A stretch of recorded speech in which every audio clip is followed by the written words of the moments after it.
The David Pakman Show at davidpakman.com.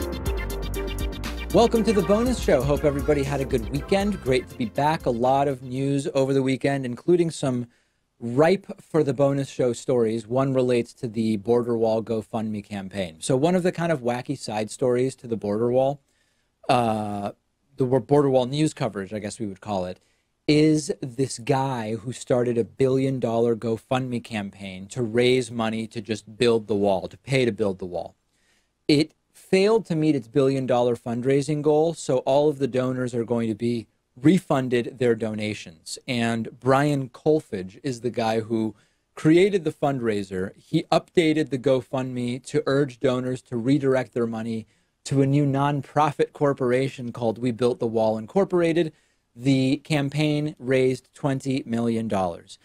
I have said before, Pat, that the lottery is kind of a tax on the poor, that people who can least afford to buy lottery tickets are typically the ones buying lottery tickets. And there are others who believe that both the lottery and casino gambling, particularly slot machines, are sort of taxes on people who are too dumb to realize that the odds of winning are almost zero. And I think that's a little bit of an ad hominem.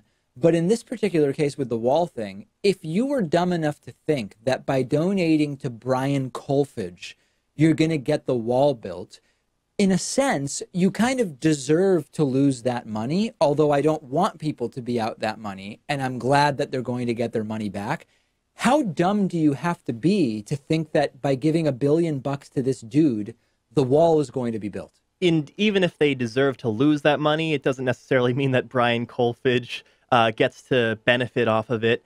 And they also are missing the fact that even if they were successful in that goal and they raised the $1 billion, that wouldn't even come close to paying for the wall. Trump's asking for $5 billion. That wouldn't even do it. It would be something like $20 billion at least. And then you have to keep up with the maintenance. I think every 7 years you have to put in another $20 billion. So that's quite a lot of money. This GoFundMe campaign was never going to work, and it didn't even come close to hitting that goal. Can you imagine, though? I agree with everything you're saying.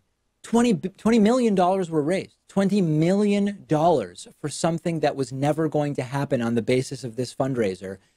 It's just a shocking amount of money. Imagine what you could do with that $20 million that would actually have a positive effect on society. Hey, I'm very happy that the money is being reimbursed. If it wasn't, I'd actually consider starting a GoFundMe campaign of my own to make sure that those people who were defrauded got reimbursed. I would raise $20 million of my own and give it back to them. Yeah, I think much like no one sees the correction after the mistaken headline, I think that you would not be able to raise $20 million to pay back the people who lost $20 million by donating to the dumb border wall. Very, very similar dynamic, I think, would take place. In the end, the correct thing is happening. Everybody's getting their money back, and Brian Kolfage is not administering a fund to build a U.S.-Mexico border wall. National parks. Pat has told stories during his tenure on the David Pakman Show about visiting national parks and about the glory of the national park. And one of the effects of the government shutdown has been that national parks have been going uncared for in many ways. We have seen public defecation at national parks. We have seen bathrooms not cleaned and all of this other stuff. The other element of national park destruction during the government shutdown has been illegal camping. You're not allowed to just go camp at any national park anytime you want and in any part of it that you want. And we have seen some of those campers cutting down protected Joshua trees at, for example, a Joshua Tree National Park in California. This is just horrible, and this is the worst of people. But that doesn't mean that, you know, there are small government individuals who would say it's not the government's job to protect trees. People should be self-incentivized to not cut down these trees and blah, blah, blah, blah, blah. Clearly, that's a fantasy. And this is very, very sad, Pat. Yeah, I mean, the cutting down of trees especially, it just sounds like people are being assholes. Like, I can see the benefit to wanting to go out and camp on your own and just live in Joshua Tree National Park for a few days, knowing that the government shut down and you can get away with being on campsites that you're not supposed to. I get that appeal, and it's only 2 hours away from Los Angeles, so I'd imagine a lot of people who live there are making that visit now. But yeah, it kind of becomes like a tragedy of the commons situation. That's, typically a thing that's used to argue against collectivism. But these national parks have been operating for over 100 years, and they've been doing just fine with everyone going and visiting them and respecting them. But you have to have people surveying the land. You have to make sure that it's being taken care of, and there has to be rules in place. And with the government shutdown going on for weeks now, those rules just don't exist anymore. The other thing I don't get about this, because it is a sort of tragedy of the commons, they are literally kind of the commons, but at the same time, what do you do after you've chopped down a Joshua tree? Like, are people taking the firewood, or are they trying? Like, I don't even understand what you do with the tree. No, I don't. I think they're just leaving it there. They're just doing it for fun. That's why it's so horrible. Unbelievable. Like, at least if you said, well, listen, as part of the shutdown, people aren't able to get firewood and heat their homes, even though this is crazy. I mean, very few people in that area are heating their homes with firewood, but you could come up with something where you're saying these are the closest trees that people can chop down to heat their homes. But it's Los Angeles, so it, number one, isn't getting that cold. My brother lives there. He said it's been about 55 or 60. And number two, it's just not what people are doing. I mean, there's just no justification for this. It makes absolutely no sense. Okay, let's talk about the Sandy Hook Elementary School shooting. 6 families of victims who were killed at that horrible, horrible school shooting years ago won a legal victory on Friday in their fight against the antics, I guess I would call them, of conspiracy theorist Alex Jones, because a judge in Connecticut has granted the family's discovery request, which will allow them access to InfoWars' internal marketing and financial documents.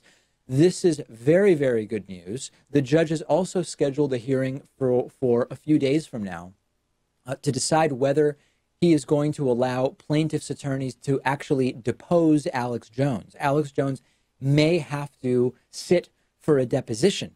The plaintiffs include the parents of 5 children who went to the school and family members of first-grade teacher Victoria Lee Soto and Principal Don Hochsprung, according to a statement from the plaintiff's attorney.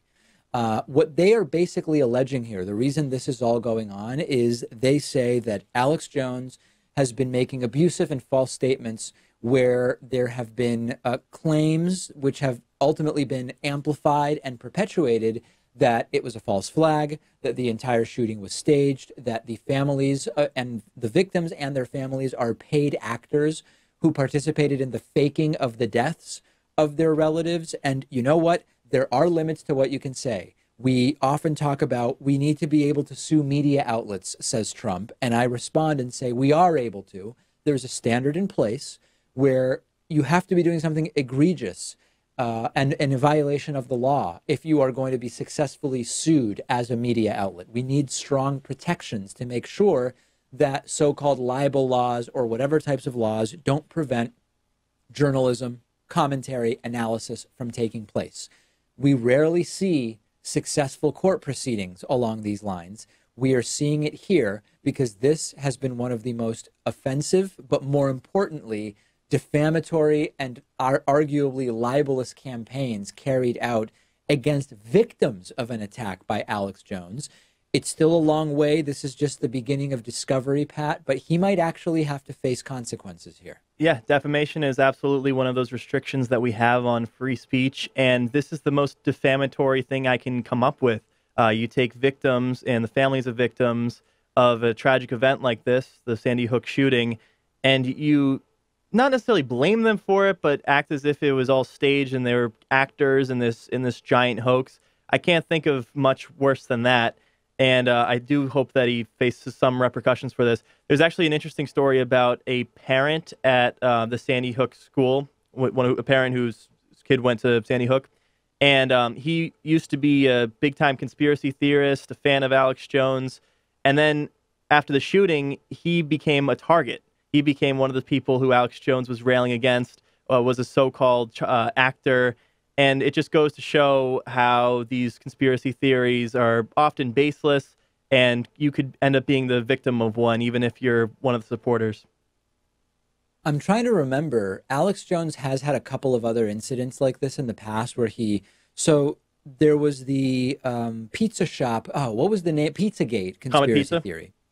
Comet Ping Pong? I think Comet Ping Pong, he ended up having to issue some kind of a statement, I believe, which he read. It was like a lengthy, clearly a statement prepared by lawyers backing off of some of the stuff he said.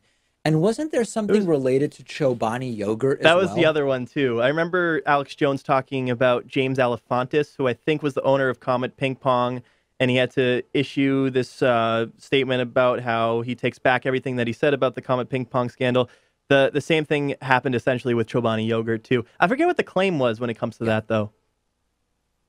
Yeah, I don't remember either, but I should look it up. In any case, it's good for people to be held accountable for outrageous stuff. I mean, if I took my platform and I said, if I picked someone, right? Like, let's say I picked the victims of the Marjorie Stoneham Douglas shooting, and I started railing on them every single day and talking about how it's fake and they're liars and naming some of them and pushing all of this negative attention onto them. That's not constitutionally protected freedom of the press. I mean, it's just not. There's no justification for why I should be allowed to do that. At a certain point, it's either a real story I'm reporting on with evidence, or I can't keep causing these individuals to be bullied in the real world. And I think that it makes perfect sense. But ultimately, a judge is going to decide. A judge is ultimately going to decide what happens next. Send me your thoughts if you believe that Alex Jones should be allowed to target the families of the Sandy Hook victims in this way, not because you think it was a false flag or because they're actors, but because of some kind of freedom of speech issue. Let me know. My sense is not that many people in our bonus show audience are going to take that position, but I'm open to hearing why, if that is the case. That's it for today. Full week of shows today and full week of bonus shows. Glad you're with us. The David Pakman Show at davidpakman.com.